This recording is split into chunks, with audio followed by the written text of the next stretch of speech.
అంటే కనుక కోప్పడిపోవడం కాదు. హెబ్రీ భాషలో గద్దించడం అంటే కనుక బాధ పెట్టడం కాదు. ఇన్ని అర్థాలు ఉన్నాయి. ఏంటి అర్థం? గద్దించుట, సరిచేయుట, హెచ్చరించుట, బోధించుట, పరిస్థితులన్నింటిలో కూడా చక్కదిద్దుట, తప్పునెత్తు చూపించుట, ఇవన్నీ కూడా గద్దించడంలోకి వస్తాయి.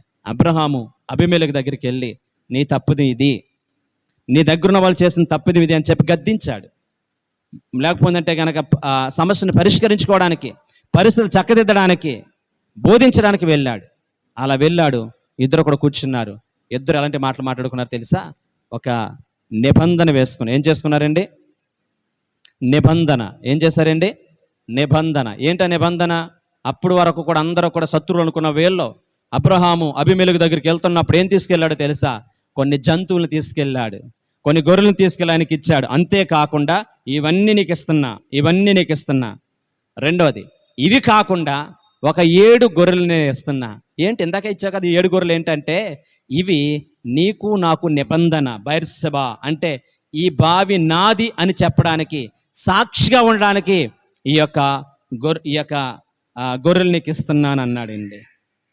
అంటే ప్రమాణ బావి. అంటే ఇద్దరు కూడా ప్రామిస్ చేసుకుంటున్నారు. చూడండి, ఇద్దరిలో కూడా తప్పుతుంది ఉంది. ఇతను తెలియకుండా బావిని తీసుకున్నారు, అతను తెలియకుండా అబద్ధమాడాడు. అవునా కాదా? ఇన్ని జరిగినట్టు ఇద్దరి మధ్య ఒక ఒప్పందం ఏర్పరచుకుంటున్నారు. ఎంత మంచి వాళ్ళు అయిపోయారో చూడండి, ఎంత ప్రేమ గల వాళ్ళు అయిపోయారో చూడండి. ఇద్దరు కూడా ప్రమాణం చేసుకుంటున్నారు. ఆ ప్రమాణ బావే బైర్షెబా బావి. ఆ బావి దగ్గర ఈ యొక్క అబ్రహాము కొన్ని కానుకలు ఇస్తున్నాడు. 7 గొర్రెలను ఇస్తున్నాడా? ఎవరికి? అబీమెలెకు. అంటే మన బంధాలు స్థిరపడాలంటే గనక ఖచ్చితంగా మనకి ఏముండాలో తెలుసండి? స్వార్థం లేకుండా ఉండండి. ఓకేనా? ఎలా ఉండాలండి? స్వార్థం లేకుండా ఉండండి. అందరూ కూడా స్వార్థం లేకుండా ఉండండి. నీకు నచ్చిన వాళ్ళు ఏమో ఆకులు వేసి, నీకు నచ్చిన వాళ్ళకి ఏమో ఒక రకంగా చూసి, నచ్చలేనటువంటి అత్తరు దరుపుల్ని ఒక రకంగా చూసారనుకోండి, బంధాలు ఉంటాయా? ఉంటాయండి? చెప్పండి, ఉంటాయా? ఓకే, మీ ఇంటికి వస్తే ఏమిస్తావు, మా ఇంటికి వస్తే ఏం తెస్తావు అన్నట్లుగా మన స్వార్థంగా ఉన్నామనుకోండి, మనకి బంధాలు ఉంటాయా? ఇలాంటి బంధాలు ఊడిపోతాయి. ఓకేనా? మనం ఏదో పెట్టి కాపాడుకునే బంధాలు ఎప్పటికైనా ప్రమాదమే. ఓకేనా?